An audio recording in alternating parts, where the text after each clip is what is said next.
Haleluya, shalom teman-teman, selamat siang, Tuhan menyertai dan memberkati kita semua. Dan pada sesi ini kita kembali membahas terkait dengan Pak Muhammad Kc. Dan puji Tuhan teman-teman, saya baru saja mendapatkan satu video mengenai ternyata keluarga Pak Muhammad Kc ini sudah ada juga yang memilih menjadi pengikut Tuhan Yesus. Luar biasa. Nah teman-teman, karena itu sebelum sama-sama kita membahas lebih lanjut terkait dengan Pak Kc ini, mari kita simak terlebih dahulu mengenai perjalanan spiritual ya, tentang keluarga dari Pak Kc ini yang pada akhirnya memilih menjadi pengikut Tuhan Yesus. Seperti yang kalian semua bisa perhatikan di layar, mari kita simak terlebih dahulu teman-teman. Ini disampaikan oleh penasihat hukum Pak Muhammad Kc. Karena dia membela omnya, atau kalau orang Batak bilang amang muda atau amang tuanya, karena berpindah keyakinan. Dari tadinya dia berkeyakinan atau beragama Islam, kemudian dia percaya Yesus sebagai Tuhan karena pengalaman pribadinya.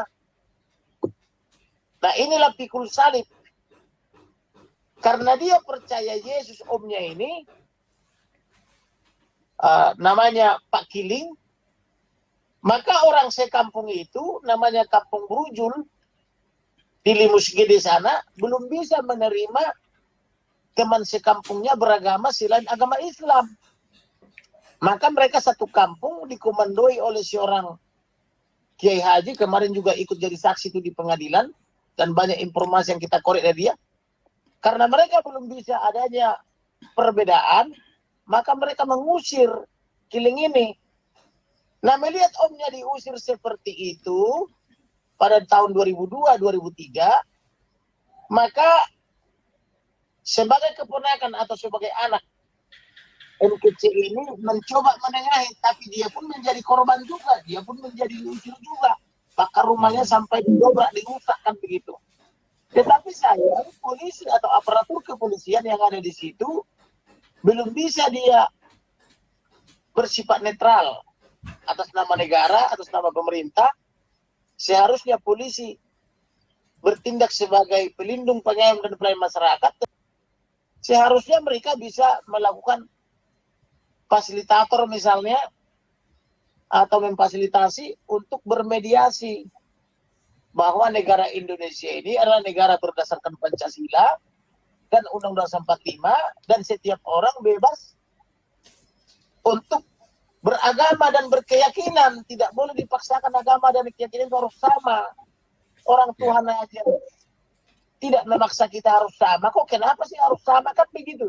Itulah sebetulnya fungsi pemerintah, membuat dialog antar umat beragama.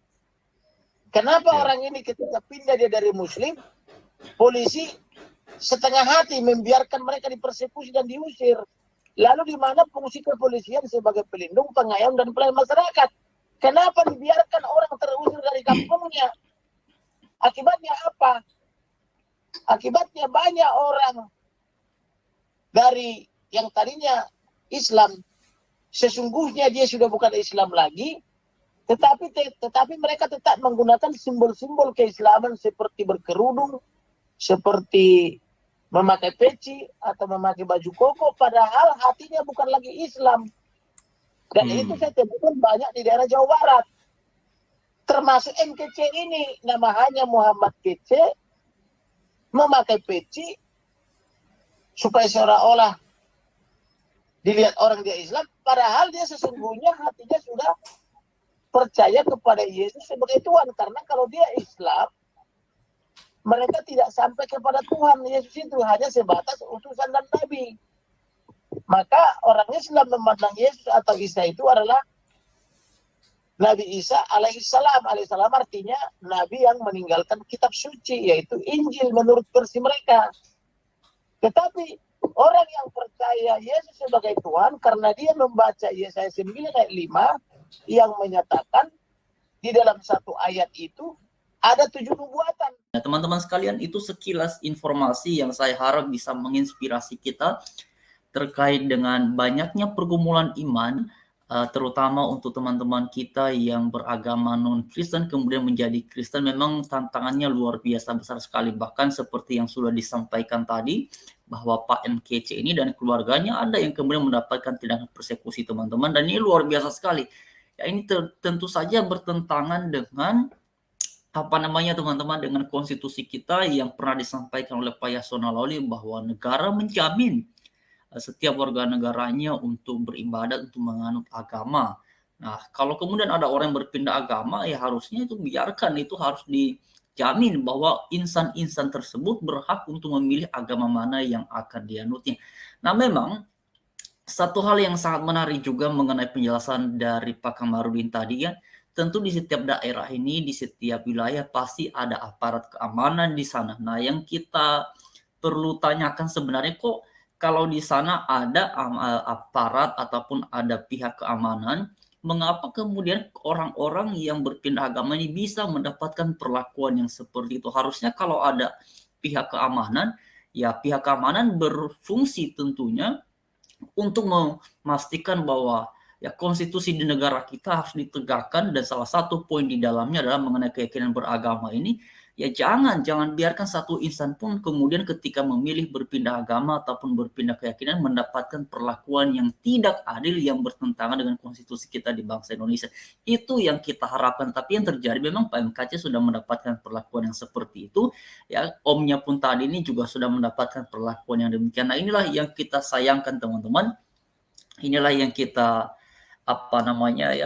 yang kita prihatin mengapa hal-hal seperti ini masih saja terjadi. Padahal semua orang saya rasa sepakat ya bahwa mengenai hal beragama ini adalah urusan masing-masing. Tetapi kenapa kalau kemudian ada orang lain yang berpindah agama, ada orang lain yang berpindah keyakinan, kok jadinya ya pihak luar, pihak publik dalam tanda kutip itu bisa intervensi ataupun bisa ikut campur. Misalnya tidak boleh kamu tinggal di kampung ini loh. Ya, kan berpindah agama ini bukan kejahatan. Berpindah agama itu tidak merugikan orang lain karena ini sifatnya ranah pribadi. Nah, hal-hal ini yang harusnya dipertimbangkan, hal-hal ini yang harusnya diketahui ya, dan untuk menegakkan hal-hal yang seperti ini maka diperlukan pihak-pihak ya aparat ataupun keamanan dalam hal ini untuk memastikan bahwa jangan ada satu insan manusia pun yang mendapatkan tindakan-tindakan demikian yang tidak sesuai dengan Pancasila kita hanya karena berpindah agama.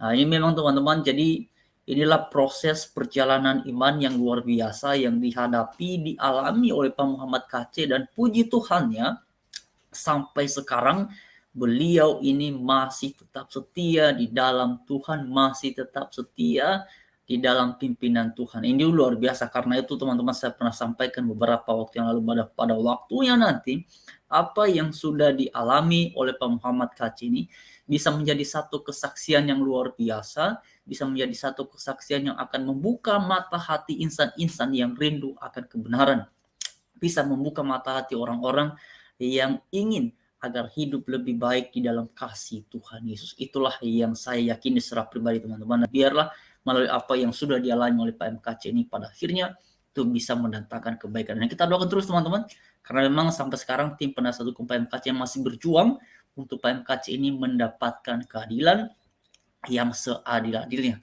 Teman-teman masih ingat beberapa waktu yang lalu ya, pihak dari penasihat hukum sedang mempersiapkan materi-materi untuk mengajukan kasasi ke Mahkamah Agung, dan kita doakan terus agar semuanya bisa berjalan dengan lancar, agar semuanya ya bisa lancar berasaskan pada keadilan dan kebenaran. Itulah yang kita harapkan. Terima kasih teman-teman. Shalom.